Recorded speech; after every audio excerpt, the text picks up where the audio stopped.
1989 Lancia Delta Integrale 16V Buyer's Guide.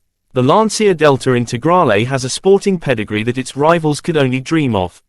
Launched in 1979, the original Lancia Delta marked the beginning of a change in fortunes for the Touring marque. On the face of it, you'd have been forgiven for dismissing the new model as nothing more than a run-of-the-mill family hatchback. It was so much more than that, though. The Delta was a generational quantum leap, both in its overall design and in its technical and aesthetic qualities. Legendary designer Giorgetto Giugiaro turned out a modern take on two-box design thinking, with a strongly geometrical shape in which trapezium forms figured heavily.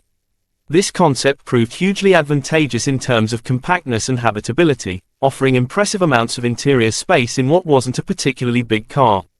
With modern mechanicals, a classic front drive, transverse engine setup and all-round independent suspension, the Delta made a name for itself from the outset, so much so that it was crowned European Car of the Year in 1980. Things got a whole lot more interesting in 1982, when a four-wheel drive prototype was exhibited at that year's Turin Motor Show, followed by a limited run of 200 Delta S4 models in 1985. In 1986, the Delta HF4WD production model hit the showrooms, proving an instant hit with performance-hungry buyers. Powered by a supercharged version of the 2-liter engine employed in the Lancia Tamer, it pumped out 165 bhp. With that kind of potential on tap, it was only a matter of time before the all-wheel drive Delta, or Integrale, was to be used as a competition tool, and, in 1987, the car began its period of dominance on the world rally scene. It ran away with the World Constructors' Championship 6 years in a row between 1987 and 1992, racking up 46 outright victories, before bowing out after the 1992 Rally Sanremo. Unveiled in 1989, the Delta Integrale 16V was just another step up the evolutionary ladder, boasting 200 bhp against the previous peak of 185 bhp. More than 2 decades later, its reputation as a legendary driving machine is assured. Time to find out why it's so good. Climbing inside the Delta, its potential to scare the pants off you isn't immediately apparent. For instance, the light and airy cabin is almost family-friendly in appearance. Even the optional Recaro seats don't give things away. They are extremely comfortable, with an impressive range of adjustment, meaning you're able to settle on just the right driving position. But once you have settled behind the height-adjustable steering wheel, your eyes are immediately drawn to the impressive array of analog instruments in front of you. Aggressive with black quadrants and yellow figures, with more than a whiff of the aeronautical about them. This is a car that suggests speed. After firing up the beast, the exhaust note isn't particularly invasive, but don't let that lull you into a false sense of security. This definitely isn't the school-run machine it first appears. The Delta engine's exuberant power output means that even without particularly remarkable aerodynamics, a top speed in excess of 130 miles per hour is achievable, though not on the public highway, of course.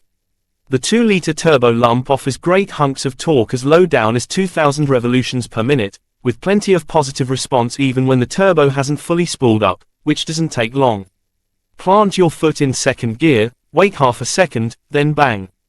You're instantly pinned back into your seat, an intuitive sensation that only increases as you find your way up through the close ratio gearbox, with genuinely thrilling performance all the way up to the red line. Impressive as the Delta's mechanicals are, the quality of its chassis is what really makes you sit up and take notice. The ride is necessarily firm, but not uncomfortably so, while the steering is never less than precise and offers exceptional control over wheel reaction. The presence of a Torsen self-locking differential means the rear wheels can fully exploit the share of torque they receive from the central torque-splitting differential, while the torque destined for the front wheels allows for spine-tingling acceleration without excessive oversteer. The Delta has margins of control that result in an awe-inspiring driving experience, in a way that make it easily accessible to almost any motorist. This alone probably goes towards explaining its continued reputation amongst marque aficionados. It really is a thoroughbred racer which can just as easily be used on a daily basis. Bodywork. Rather than cause decay, there are a few vulnerable areas, notably the screen surround, trailing edges of the sills, front scuttle and bottom edges of the doors, tailgates, and the rear edge of the roof, where water can sometimes get trapped in the door shut. Also, check the door shuts for cracks in the body, especially on tuned, stiffened cars. Suspension. 0-0-0-50,000 miles, while those on the rear trailing arms wear out sooner, bank on replacement every 30,000 miles, or less due to age. On Evo and Evo 2 models, the front anti-roll bar drop links wear quickly, cover a high mileage, and this will be an annual job as you'll hear them knocking against the floor pan. Front brake pads are extremely prone to wear, especially if driven hard. Expect to replace the every 15,000 miles or so. The rear pads will last a bit longer, but if you're covering a decent mileage and enjoying the car, chances are you're looking at a complete brake overhaul every 2 years. Transmission. With the 4WD system, the condition of an Integrale's clutch and gearbox is critical. They eat clutch cables, but a heavy clutch, judder as it's released, or slipping under power are all signs that the clutch is on its way out. Unless you're brave or foolhardy, you're looking at around £750 to get it fixed by a specialist, something to factor into the price bargaining if a car you're looking at is otherwise in good fettle. The 4WD system means the odd clunk from the transmission shouldn't be too much of a worry when changing gear, but any constant chafing or grinding noise spells more serious deterioration of the gearbox. Engine. Turbo life is approximately 80 to 90,000 miles, though there are many cars that are still running round on the original ones with a higher mileage on the clock. Such cars will probably be down on power, as blade wear on the turbine can render the turbo very inefficient, resulting in reduced power and increased fuel consumption. Fitting a replacement isn't as scary as it sounds and can be instantly gratifying in terms of the reward it brings. Like most European cars of the era, regular cam belt changes are absolutely critical. In the Delta it's needed every 24,000 miles on 16V models or 36,000 on 8-valvers. Even by the standards of the day, that's a pretty short interval, but it's also one not to be ignored, as a replacement belt is significantly cheaper than an engine rebuild. If you cover a low annual mileage, once every 5 years minimum should be sufficient. Integrale 16V are especially sensitive to oil level. Let it get too low and the big end bearing will seize, snapping the crankshaft in the process. Interior. Wear to seat trim, which is fairly common, will need the attention of a specialist trimmer.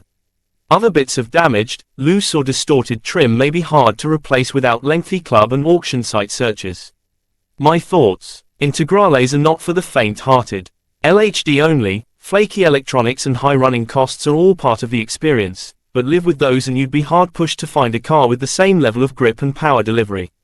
An instant classic at launch, even more so now.